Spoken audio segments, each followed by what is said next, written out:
baranjyana inda tuyikuramo nta muntu wigeze abimenya, atari ku iteka ryose.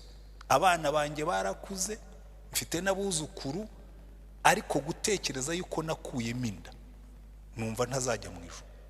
Kandi ndi umurokore, abantu banzi nk'umukozi w'Imana, mu itorero namye ndi umukozi w'Imana, nyobora abandi mu murimo w'Imana, ariko ijwi rikaza rikambwira ngo bayobore, uri icyapa ku muhanda, bazajya mu ijuru. Ariko nimugera ku muryango uzasanga wa mwana wakuyemo gutegereje, niwe uzagushinja, ukomeza inzira yo mu muriro. Umwe muri 91 twirariye mu masengesho, ngiye kubona mbona umusirikare araje n'imbunda. Urumva nyine cyagiye bwo hari muri cyagiye cyo kubohoza igihugu, turabati karabaye. Umusirikare araza nkagira ngo aje kuturasa, bari abo bagiraga n'urugomo, araturashe tu. Araza hagarara mu muryango, aratureba, mbona imbunda yifashije hasi, akubise amavi hasi ararize. Ati nari niviriye hariya hirya muri koridoro, ati twaje turi kwiza kuri ntuza ku irondo tugenda, ati mbwira abagenzi banjye ngo nimwe mugiye haraho nikinze hano hepfo. Ati nikinga hariya nyine, mu yandi magambo yigira mu ndaya hepfo hari. Ati nikingayo, ati hanyuma nzamutse, ati nyura hano numva ijwi rirambwiye ngo nyura hariya ngo bagusengere.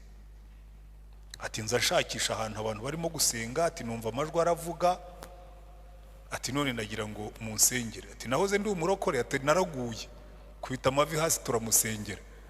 Buri hari igihe abantu baza hano akaza wibwira ngo bose baje gusenga, nawe yaje hano kubera ko yabuza aho ajya, yaje hano kuko ibyaha bye bimuremereye, ijwi ry'Imana rikamubwira ngo ca hariya. Uyu munsi nawe uhanagurweho ibyaha byawe. Wenda uyu mugoroba waje hano ari uko bimeze. Reka turamye Imana nurangiza ibyaha, ngo ubuntu bw'Imana burahagije. Ubuntu bw'Imana burahagije kubw'ibyaha byacu, ariko ubuntu bw'Imana ubugendeyemo ukaguma mu byaha ushobora gupfa uzize yuko wumvise nabo ubuntu bw'Imana. Hari inyigisho y'ubuntu bw'Imana abantu barimo kwigisha muri no minsi zamara abantu, ngo twebwe ibyaha byacu byose byararihiriwe. Ibyaha byacu byararihiriwe ngo tubivemo, ntabwo byarihiriwe ngo tubikore. Urwo ni uruhande rumwe. Abandi nabo bigisha amategeko ku buryo abantu benshi bumva Imana itazabababarira. Babwira Imana ihora irakaye, ihekenya amenyo, ikambije agahanga, ibanguye inkoni. Bati Imana iriyiziye, ni Imana y'igisore, irakubita itababarira. Kazi Imana y'igisore kubita itababarira. Ari mu gihugu cyo hanze ahantu kure, ambwira ati naguhamagaye numva maze iminsi nshaka kwiyahura. Ndavuga nti ntuziyahure, nta cyaha na kimwe ushobora gukora, niko wiyahuye waba ubisakaye byose. Ahubwo ihane wakire Yesu umuhamagare akubabarire, kuko Satani araza akagushyira mu byaha, yarangiza akakwihebesha. Twigeze kujya kubwiriza mu gihugu kimwe, si ngombwa ko mvuga amazina yabyo kuko ni ingero ebyiri ngiye kuba. Mu gihugu kimwe umugabo umwe mu gihe cya za independence muri za 52 na 23 bagiye ahantu bari babatumye ngo bajye kwica umuzungu. Baragenda bagiye kumwica, basangayo umukozi we w'umunyagihugu w'umukobwa ari mu gikari, arababona. Arambwira ati uriya mukobwa ubwo yatubonye, misiyo baduhaye ntabwo turi bikore ngo bikundi, so ugomba kumwica. Bamuha umusore umwe, aragenda aramufata mupfuka umunwa, amujyana mu gisambu. Umukobwa aramuhendahenda akamubwira ati mbabarira wenda mu mpambire, mu njyane mu nte mu gisambu kure, mukora ibyo mwaje gukora ariko we kunyica. Ariko muri ziriya za muvoma iyo bagutumaga gukora mission ugomba kuyikora, ugatanga na report ko wayikoze. IREMBO RYERA TV, IREMBO RYERA TV. Umwaka umwamuzi yatanzemo nabonye umwami Imana yicaye ku ntebe y'ubwami ndende ishyizwe hejuru, igishura cyayo gikwira urusengero. Abaserafi bari bahagaze hejuru yayo, umuserafi wese afite amababa 6, abiri yatwikirizaga mu maso he, yandi abiri yatwikirizaga ibirenge bye, ayandi abiri yaragurukishaga. Umwe avuga ijwi rirenga abwira mugenzi we asingiza ati, Uwiteka nyir'ingabo arera, arera, arera, isi yose yuzuye icyubahiro cye. Imfatiro z'irebe ry'umuryango zinyeganyezwa n'ijwi ry'uwavuze ijwi rirenga, inzu yose yuzura umwotsi. Haleluya.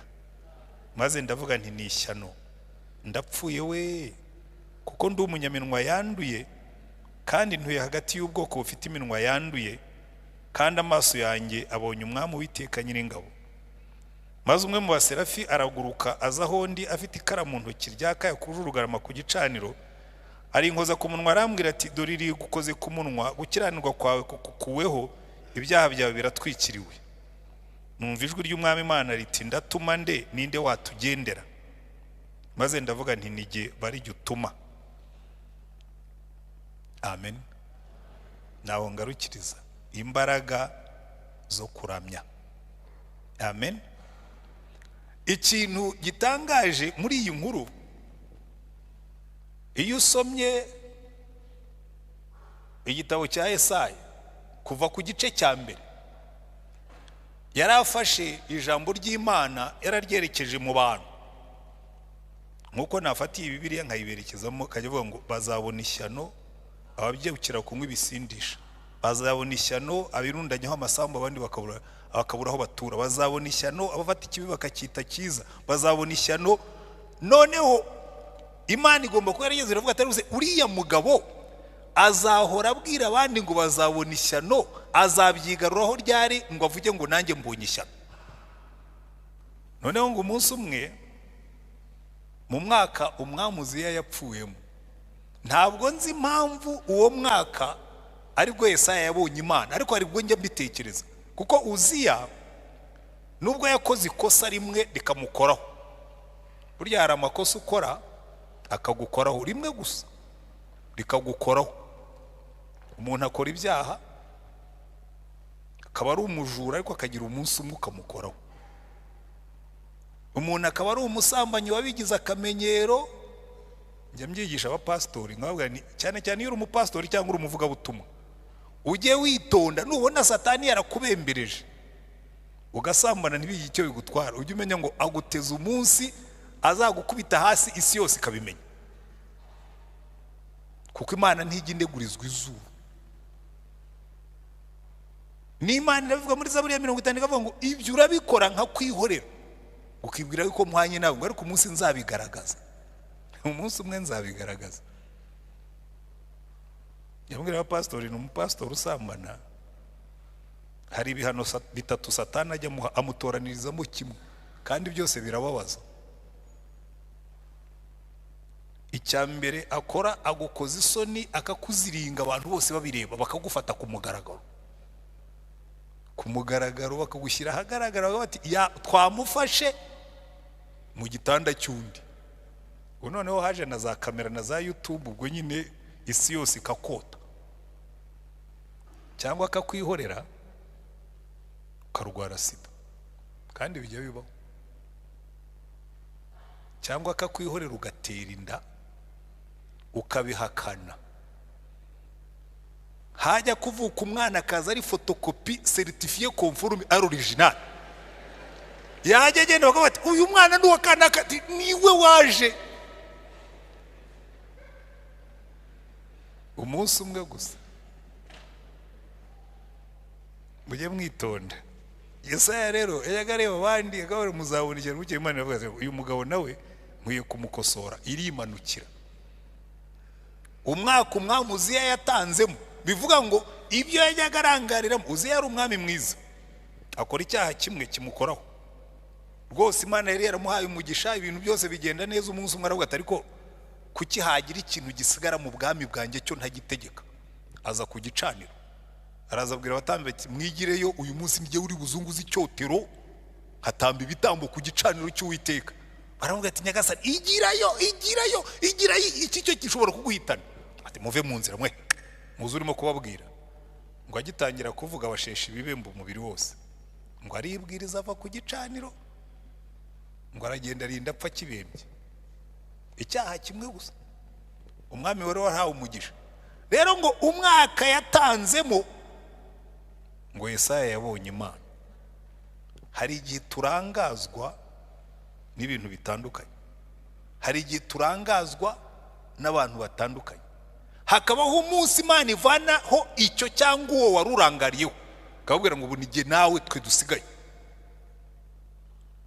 Noneho ngo uwo mwaka Yesaya ngo ajya mu rusengero, ngo abone Imana.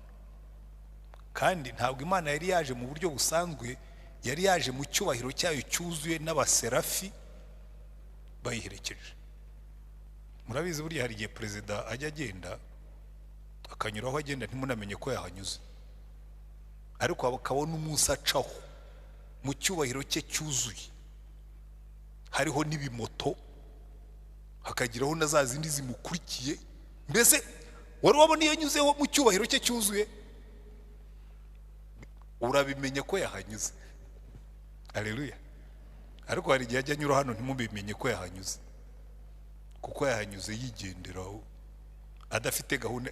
Uyu munsi rero Yesaya wamubona Imana yaje mu cyubahiro cyuzuye n'abaserafi bayiherekeje muri escort nyinshi, kuko ubundi Imana no birahari ariko ntabwo muyibona, ko ntabwo iba yaje mu cyubahiro. Ubu ngo Imana yinjiye hano mu cyubahiro cyuzuye, twese twasohoka. Muzi igihe Salomo yatahaga urusengero, ngo Imana yaramanutse urusengero rwuzura icyubahiro cy'Uwiteka, ngo n'abatambyi bamunanirwa kwinjiramo. N'igihe Mose yatahaga ihema ry'ibonaniro niko byagenze, n'igihe Yosiya yaramaze gusana urusengero niko byagenze. Hari igihe mpenda Imana nk'ibi, aravuga ati shangu ubwire grand frère, cyangwa sinzi niba ari na grand frère, aravuga ati collègue, kuko ngo yabwiraga mugenzi we, aravuga ati nkubwire collègue, iyi Mana yacu dukorera irera gatatu, bivuga ngo irera nta nakantu na gato kandi gasigaramo katera.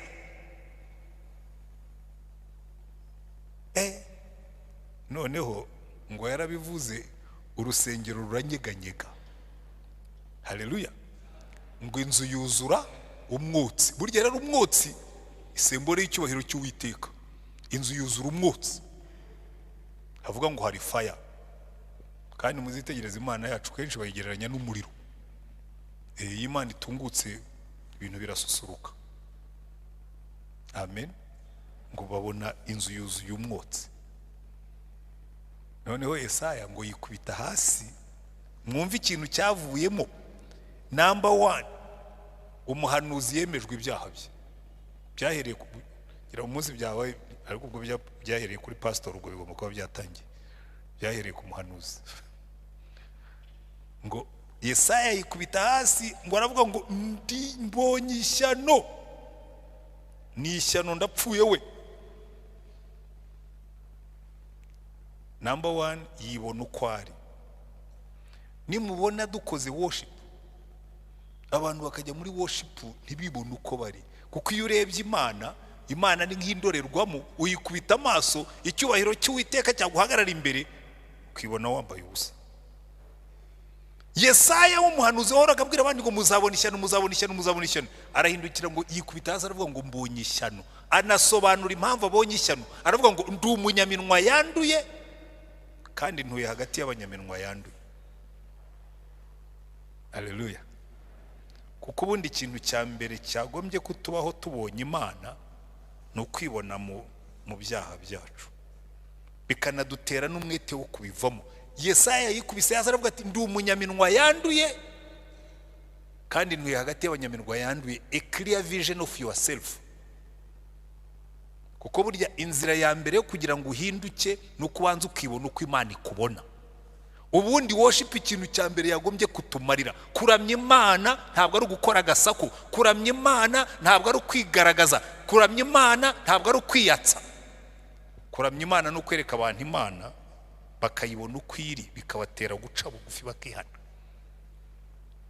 ndashaka kubibabwira abantu mwese mujye muhagarara hano mukayobora worship, mujye mubwira Imana ngo Mana tubabarire, tugiye kukuvuga, nawe wigaragaza abantu bakubone.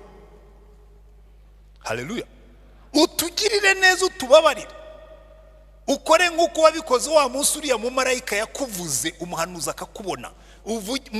Mubwire ngo Mana tubabarire, umanuke, usatura ijuru iri rimwe, uzumanuke, aba bantu bose bakubone. Ubundi asenga uyu mugoroba hari igihe mbona abantu bicaye, buriya rero jyewe burya bavuga ubutumwa tugira indwara imwe. Abongereza baca umugani ngo iyo muntu agendana inyundo ngo abona imisumari ahantu hose. Iyo umuntu agendana inyundo abona imisumari, aho anyuze hose abona imisumari. Yewe mbonye abantu bicaye bangana bari cyane cyane ari urubyiruko, bitavuga ni Mana aba bantu wabampa ngo mbazirikanye nka za mbwebwe za Samusoni, mbarekurire mu mirima y'Abafilisitiri hariya hanze. Hari mbona urubyiruko muri no minsi kabareba, abantu bazafata umuriro nk'uko twari dufite kera. Kuko ikintu cya mbere Yesaya yagize yarabanje yibona uko ari, aravuga ati ndi umunyaminwa yanduye. Arangije aravuga ati ariko ngo agira vision, a vision of himself, number 2 a vision of his people. Aravuga ngo kandi ntuye no hagati y'abanyaminwa yanduye. Utuye hagati y'abaki? Tuye hagati y'abaki wowe? Hirya aho iwanyu ni mu baki? Hari abatuye hagati y'abasambanyi, hari abatuye hagati y'abanywi b'inzoga, hari abatuye hagati y'abanyaminwa yanduye, hari abatuye hagati y'abajura, hari abatuye hagati y'abaki, ariko abo bose rimwe na rimwe ntitubabona. Ariko iyo baramije Imana igukuraho imboneranyo ukababona, kavuga ngo uziko buriya ntuye hagati y'abanyaminwa yanduye kandi nanjye nkafite iminwa yanduye nk'iyawe. Imana iravuga ngo yes, nicyo nashakaga kubona, nagira ngo ubanze wibone ukuri.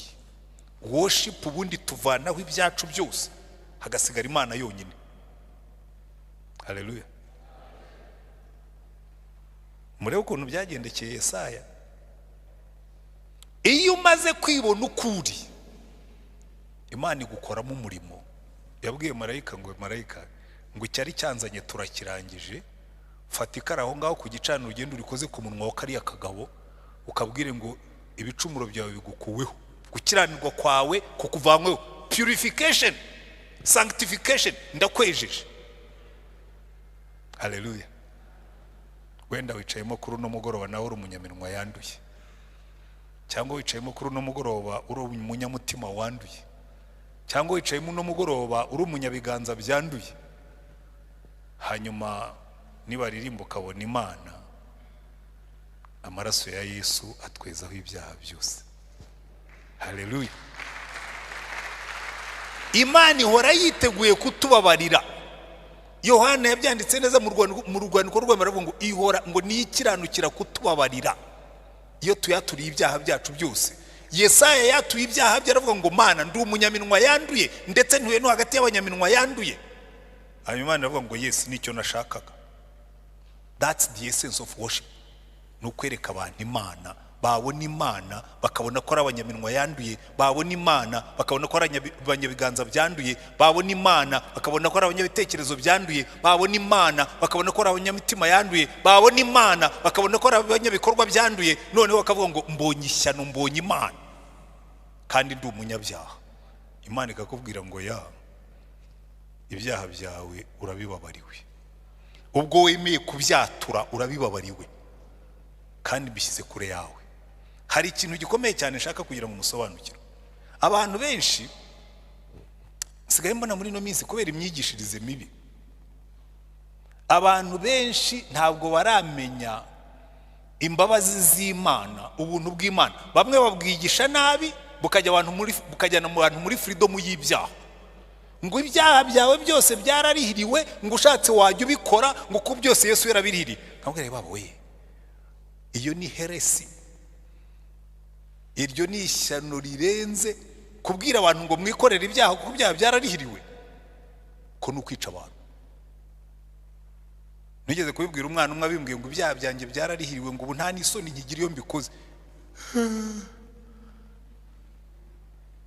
Aramubwiye ni ujye hano hirya muri koridoro usambane kubera ko ibyaha byawe ubwo byarihiriwe, nutarwara sida kandi nuyirwara ntugire ngo ubuntu bw'Imana buzagukiza, uzapfa, niyo utanapfa uzabaho nabi. Umuntu ababeshye ngo nimujye mu byaha ngo ubuntu bw'Imana burahagije. Ubuntu bw'Imana burahagije kubw'ibyaha byacu, ariko ubuntu bw'Imana ubugendeyemo ukaguma mu byaha ushobora gupfa uzize yuko wumvise nabo ubuntu bw'Imana. Hari inyigisho y'ubuntu bw'Imana abantu barimo kwigisha muri no minsi zamara abantu ngo twebwe ibyaha byacu byose byararihiriwe. Ibyaha byacu byararihiriwe ngo tubivemo, ntabwo byarihiriwe ngo tubikore. Urwo ni uruhande rumwe. Abandi nabo bigisha amategeko ku buryo abantu benshi bumva Imana itazabababarira. Babwira Imana ihora irakaye, ihekenya amenyo, ikambije agahanga, ibanguye inkoni. Bati Imana iriyiziye, ni Imana y'igisore, irakubita itababarira. Kazi Imana y'igisore kubita itababarira. Yesu yaba yarapfiriye iki? Ukagenda waba wibagiwe gutanga icya 10, umwana akavunika ukuguru uti Imana yankubise akanyafu. Umwana wavunitse ukuguru, iyo Mana ivuna amaguru, mujye mundindi iyo Mana. Imana ivunagura abana, iyo Mana, uwo mwana ibibwoye iki? Iyo Mana yaba ari ingome kabisa. Ngo umwana wanjye ngo urumva ngo naracuruje ngo hanyuma ngo sinatanga icya 10 ngo ntacyo nsanga umwana yavunitse ngo nayo nari nacuruze yose. Imana isigaye ikorana na Satani. Imana y'iminyafu, Imana ihekenya amenyo, Imana ikambije agahanga, Imana ivunagura. Hari extreme ebyiri. Imana iravuga ngo ndi Imana y'imbabazi, ikiranukira kukubabarira. Hari abantu bihannye ibyaha akakubwira ati giye rwose numva Imana idashobora kumbabarira, nkayibwira nta cyaha na kimwe amaraso ya Yesu atatwezaho. Amaraso ya Yesu atwezaho ibyaha byose. Ndibuka nigeze kubwiriza muri gereza hari muri 19 ngira ngo na 8 kwezi kwa 12, hari ku itariki ya 28 itariki ndacyahibuka. Hano muri gereza yitwaga 1930 iriya yabaga hariya mu Muhima. Bari barayirahiriye ngo ibamo abantu binangiye umutima ngo batameneka. Icyo gihe twari twatangiriye processes yo kubwira abantu ngo bihane ibyaha hanyuma bazababarirwe, cyane cyane bari barakoze jenoside.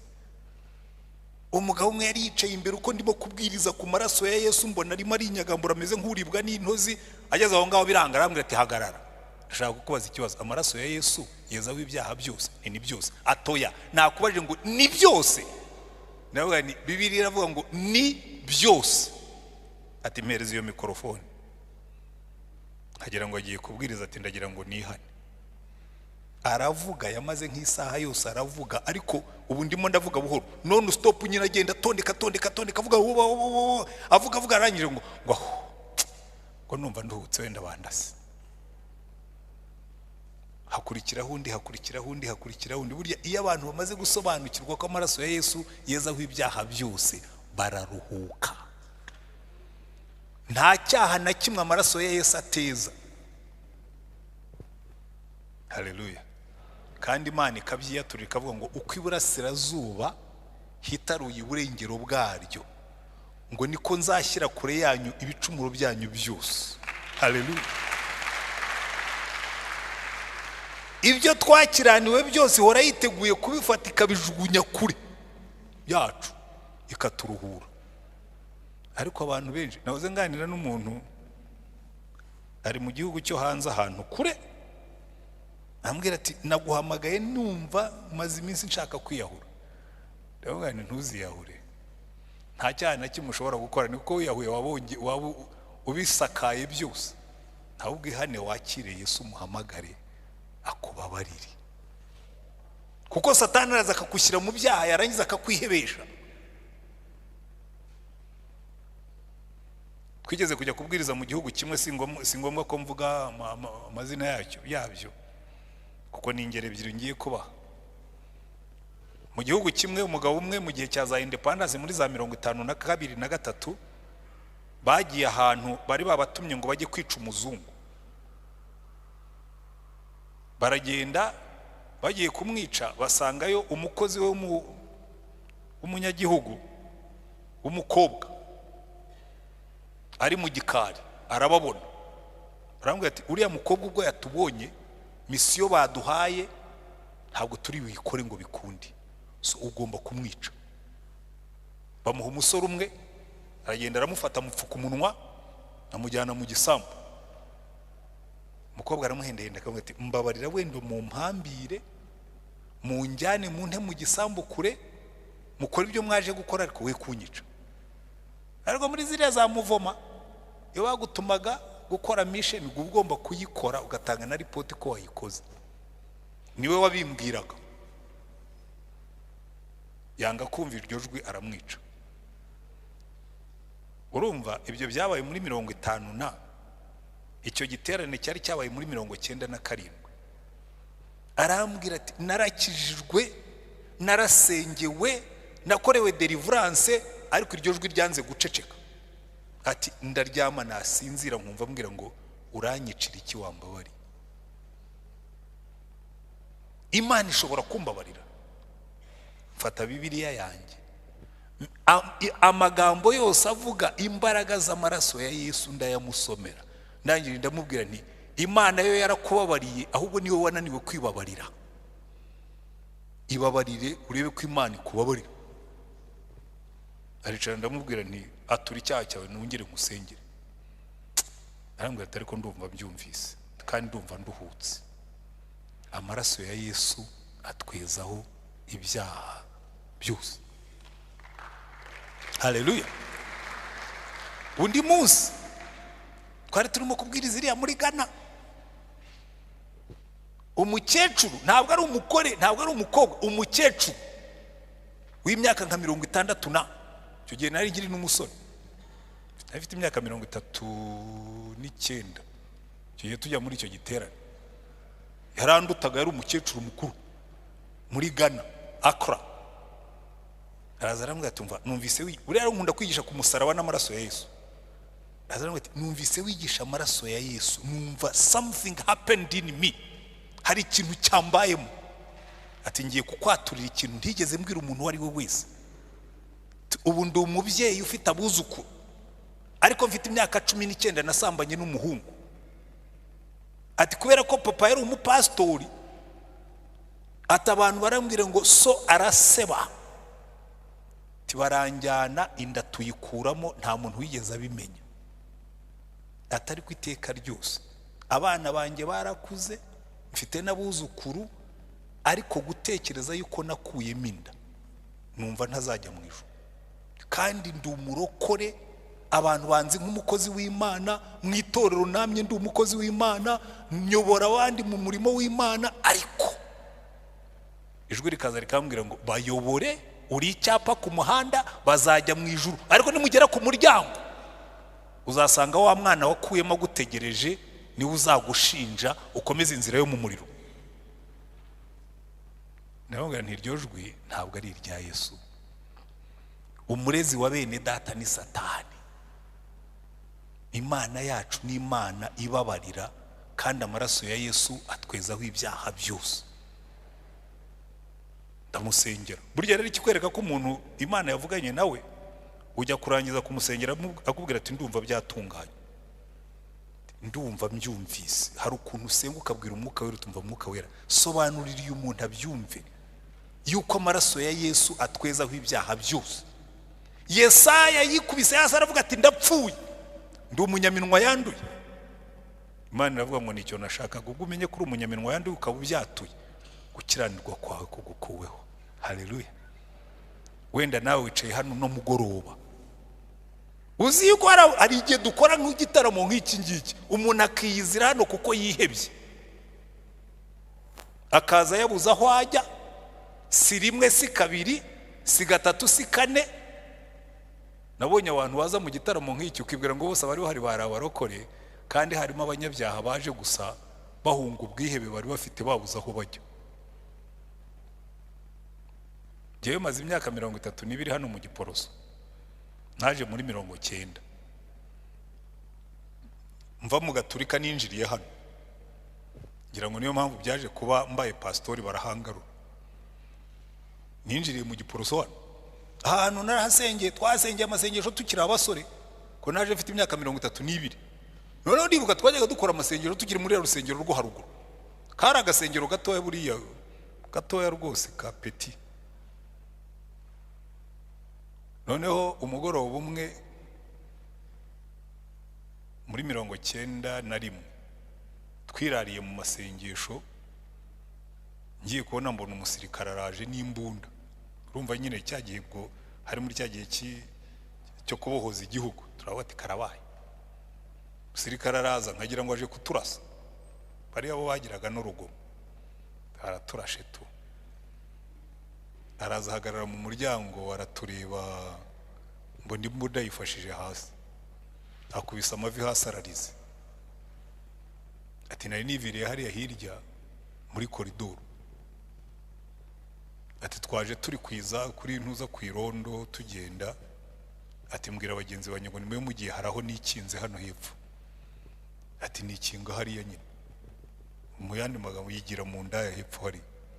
Ati nikingayo, ati hanyuma nzamutse, ati nyura hano numva ijwi rirambwiye ngo nyura hariya ngo bagusengere. Ati nza nshakisha ahantu abantu barimo gusenga, ati numva amajwi aravuga, ati none nagira ngo munsengere. Ati nahoze ndi umurokore, ati naraguye kubita amavi hasi turamusengera. Buri hari igihe abantu baza hano akaza wibwira ngo bose baje gusenga, nawe yaje hano kubera ko yabuza aho ajya, yaje hano kuko ibyabye bimuremereye, ijwi ry'Imana rikamubwira ngo ca hariya. Uyu munsi nawe uhanagurweho ibyaha byawe. Wenda uyu mugoroba waje hano ari uko bimeze. Reka turamye Imana, nurangiza uvuge ngo ubwo impanda z'Uwiteka zizavuga nanjye nzaba mpari. Azampamagara, nzumva ijwi rye, nzumva izina ryanjye nanjye mpamagarwa. Haleluya. Waba wicayemo hano uyu mugoroba ubwira Imana ngo Mana, uwo muntu ni jyewe, uwo muntu ni jyewe, naje hano kuko nshaka kubohoka, naje hano kuko nshaka kwezwaho ibyaha byanjye. Umwuka wera agenda hagati muri twebwe. Ariko niba wicayemo hano, nyemerera uzamura ikiganza tugusengera Imana. Bwira Imana ngo Mana, mbabarira ibyaha byanjye, unkozeho ikara ku munwa cyangwa ku mutima cyangwa ku kiganza cyangwa n'ahandi hose ukoresha ibyaha byawe. Ubwira Imana ngo Mana, iri ni ijoro ryanjye ryo kwezwa, Mana, iri ni ijoro ryanjye ryo gutunganywa, Mana, iri ni ijoro ryanjye ryo gushyirwa ku murongo. Uzamura ikiganza huri tugusengera Imana. Haleluya. Imana ibaha umugisha bazamuye ibiganza rwose. Imana ibaha umugisha, kuko icyo rero nicyo umugoroba nk'uyu mara. Reka ne kubarushya, nimuze hano. Ntabwo ndi babwire ngo mutubwire ibyaha byanyu muhumure, sindi bubakoze isoni. Nimutambuke muze hano mbakirize Yesu, hanyuma dukora umurimo mwiza. Haleluya. Uze wakire Yesu ku mugaragaro.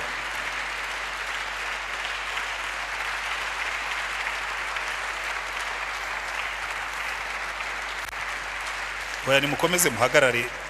Iyo ntuze si ngombwa kwiza kukubabaza amavi, komeza uhagarare. Nimwihagarare nta kibazo. Nundi waba wicayemo avuga ati rwose uyu ni umugoroba wanjye wo kwakira Yesu. Haleluya.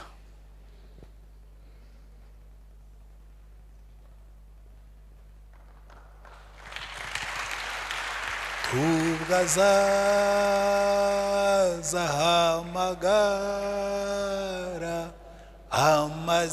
amazina yawe wose mu gitabo cy'ubugingo, ziko nuko nzumva izina ryanjye nkitaba. Amen. Nimwe muzi icyatumye muhaguruka, ariko reka dufatanyire isengesho mvuga musubira mu mwami Yesu. Uyu mugoroba numvise ijwi ryawe kandi ni wowe nitabye. Mbabarira ibyaha byanjye, unyeze, untunganye, uca imigozi yose Satani yamfatishaga. Kandi mwami Yesu, numara kunyogesha amaraso yawe, unyandike mu gitabo cy'ubugingo. Wa munsi nuhamagara amazina y'abera, n'iryanjye rizabe ririmo. Kandi mwami Yesu, guhera uyu munsi unkomeresha imbaraga z'umwuka wawe wera, kugira ngo nkomerere mu nzira yawe, mpeshe izina ryawe icyubahiro, kandi sinzasubire mu byaha ukundi. Urakoze mwami Yesu, kumbabariye, kumva gusenga kwanjye, kandi ukabunshubije. Amen. Reka mbasengere mwisubire mu myanya yanyu. Turagushimye mwami Yesu, urebe aba bantu bari imbere yanjye, niwe wabahamagaye barakwitaba, niwe wakoze ku mitima yabo. Jewe icyo nkoze no kubasengera. Ndabasengeye ngo batwikirize igicu cy'umwuka wawe wera. Imitego yose Satani ajya batega, ibyaha ajya bakoresha, uyu munsi ubafashe babivemo, kandi babivemo babivuyemo. Imbaraga zawe zibafate, imbaraga zawe zibakomeze, imbaraga zawe zibahindure, kandi bazasubira inyuma ukundi. Mbasabiye umugisha, bandike ku gitabo cy'ubugingo kandi bagumemo, ntibazongere guteshuka iburyo cyangwa ibumoso. Ubarindisha imbaraga zawe zikomeye. Wa munsi nuhamagara amazina y'abera, abantu ntibazaburemo.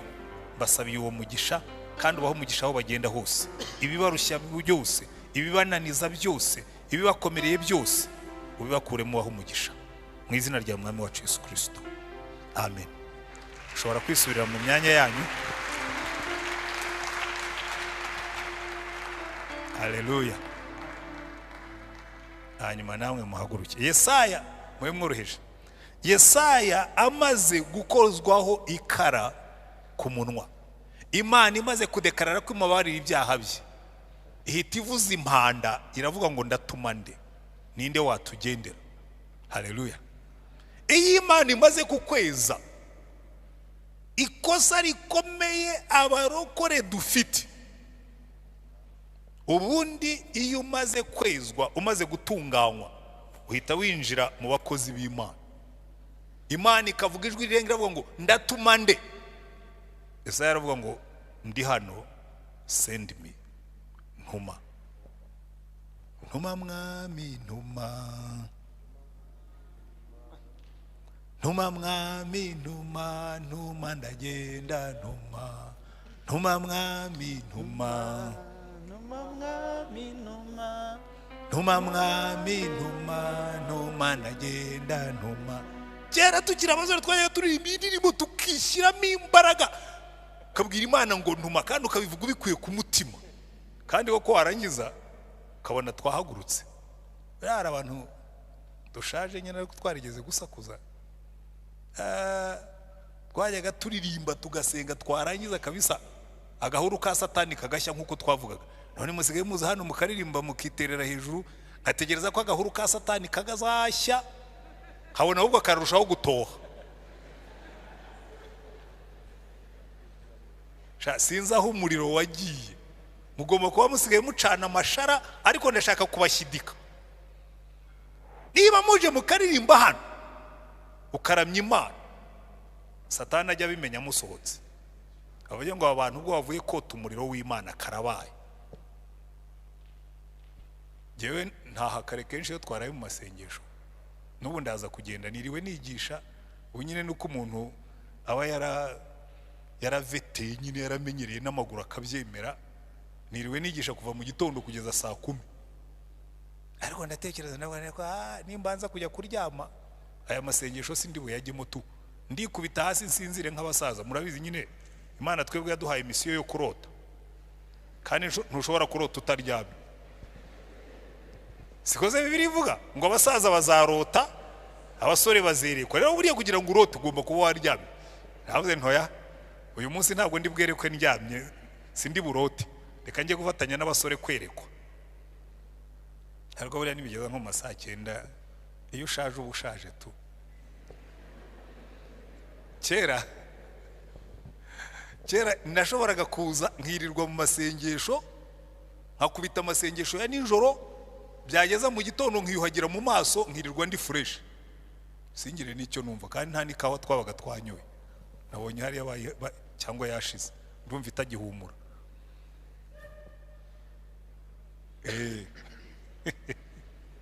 Ndajya mbona abasaza bamwe kawa, nkibaza impamvu. Nawe burya babaga bazi impamvu abasaza barasinzira. Ubona ukuntu abasaza basinzira. Hari n'igihe nicara hano imbere nkumva utuzi turimo turaza, nkumva ndimo ndahunyiza. Umubiri ukakubwira ngo urashaje muzehe, ibyo kwiyamiriya ubiharira abasore wowe unaziheka. Sigaye ndara amasengesho nageza mu gitondo nkirirwa numva nibeze nk'ikiwerewere, neza nkumva ubwonko nibukora. Hari nubwo nibagirwa izina ryanjye.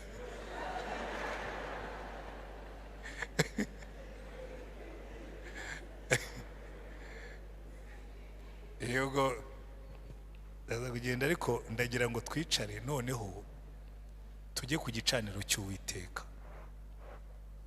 Ikintu dore mpora mbibwira uru rubyiruko. Se Batista arimo hano ra? Ari Batista uri hano?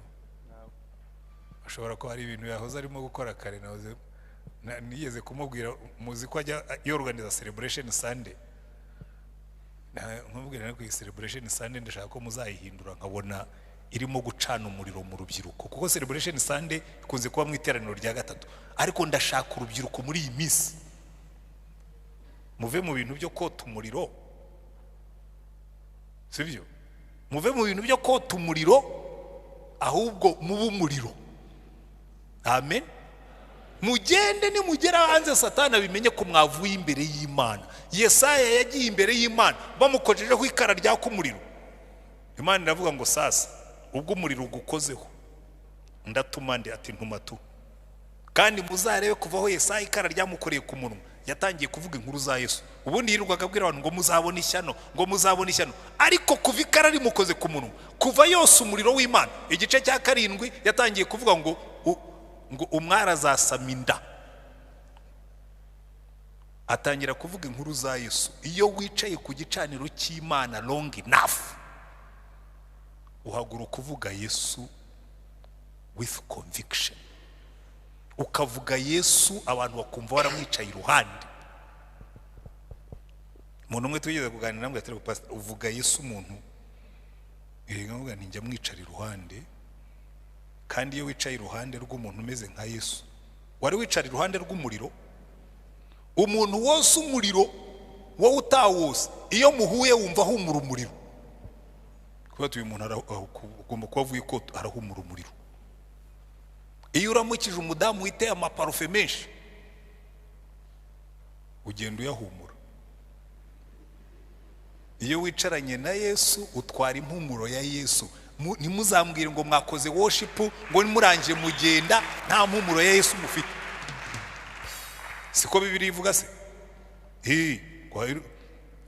Hashimwe Imana ihora iturangaje imbere, tukajyana impumuro ya Kristo aho tugenda hose. Iyo wicaranye na Yesu utwara impumuro ye.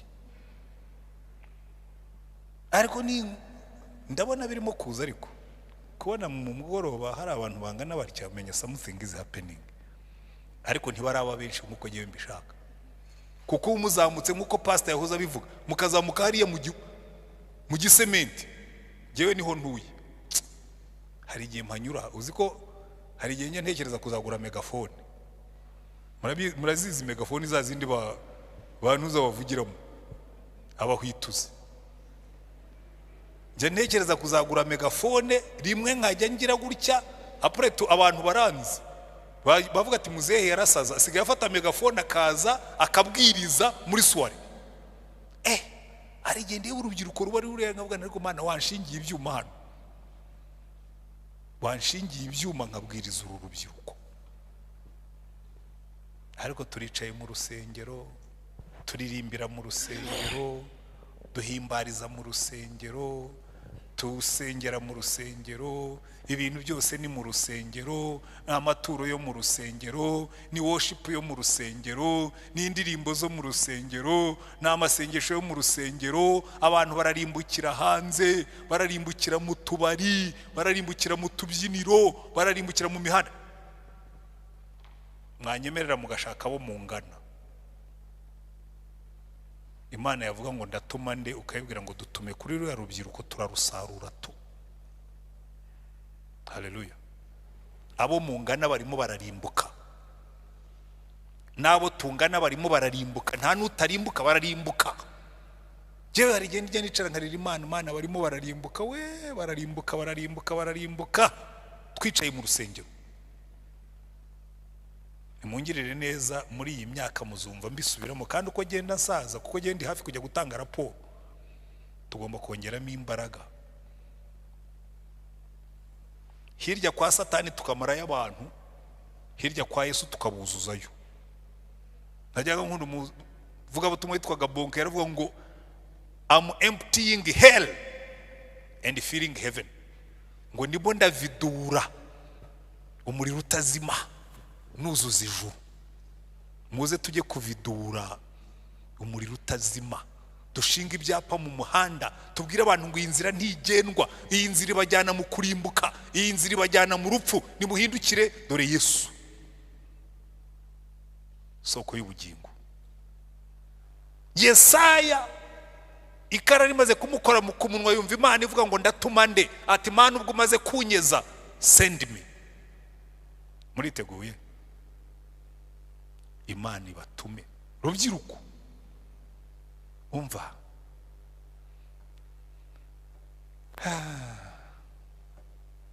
abiremeraho mwebwe muri iyi minsi muzambona tu. Ngiye kubacanaho umuriro, ngiye kubashyira ku nkeke, ngiye gushyidika, ndebe yuko urubyiruko mwafata umuriro. Umuriro wigeze kudufata, ndashaka ko namwe wafata. Twarabwirije ntimubone dushaje. Najyaga mfata taxi nkava Rurindo nkajya mu Ruhengeri, nta kindi kinjyanye uretse kubwiriza abantu bose bari muri taxi. Nagerayo nkafata indi nkagaruka mbabwiriza, nkagera i Kigali, nkava i Kigali nkagaruka Rurindo, nta kindi cyanjyanyeyo. Twarabwirizaga no mu isoko tukahabwiriza. Hari igihe abantu bagwira mu isoko, hano Nyarugenge twajyaga tugenda tugahagarara hariya hejuru y'isoko, basabye uruhusa. Ndibuka nka gatatu najyanye na korali fraternité, bararirimba ngenda bwiriza kandi nari nkiri umusore. Hari abantu batinyuka nyine no mu isoko bakaguha microphone. Ndibuka umugabo nigeze kubwiriza Nyarugenge, ampagarara imbere kayavuga ngo nanga abantu ngo bigira aho ngaho ngo mukaza, hanyuma mpamagaye abihana bari buza mbere. Kare kose se ariko umuntu akajya aho ngaho agatera agasaku, ukajya ubwira umwuka utaka kagabo aba ari kuheraho. Nimureke duhaguruke. Nuno munsi Imana iracyavuga ngo ndatuma nde, ndatuma nde muri ruriya rubyiruko rurimo kurimbuka, ndatuma nde muri ziriya ngo zirimo gusenyuka, ndatuma nde muri aba bantu barimo kugana inzira y'ikuzimu. Witeguye kuvuga nka Yesaya ngo ndi hano, bari jye utuma muri za nshuti zawe?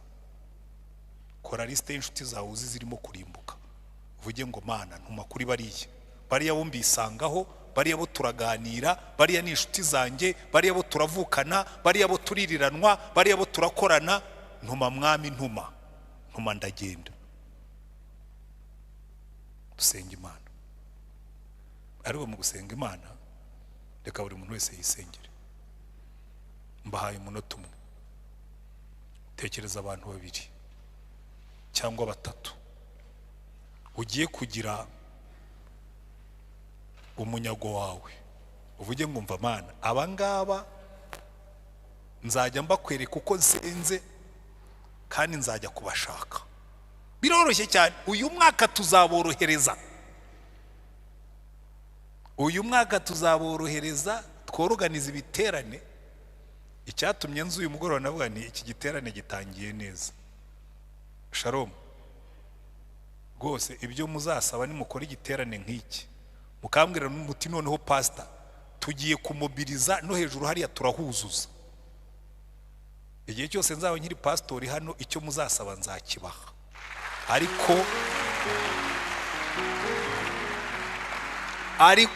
ariko muze dusarure dushyiremo imbaraga Imana idutume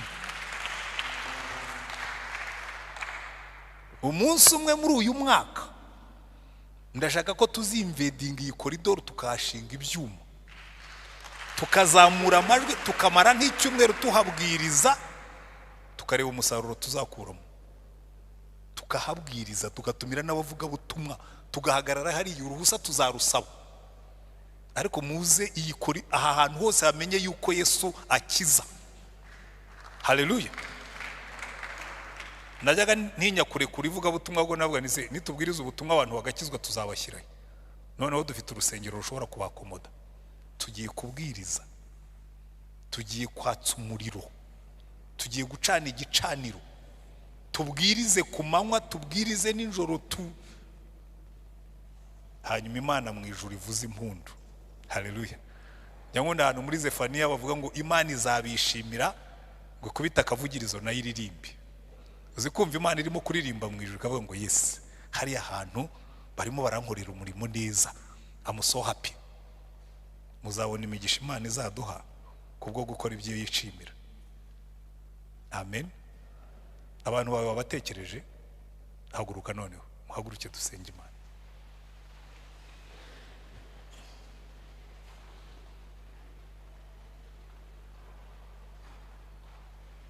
Haleluya. Yewe rwose ndashima Imana kubw'uyu mugoroba. Reka tufatanye ya ndirimbo igice cyayo cya nyuma. Mazi imirimo yo mwisazajya myiza azampamagara. Amen. Yesu data buja nzamukorera ntacogora mwiza ubuntu n'urukundo mfitiye mazi imirimo yo mwisajya ntirangiza azampamagara ngeze mu ijuru ubwaza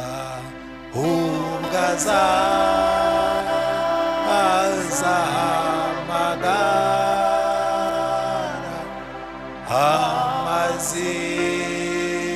amazina yabe bose mu gitabo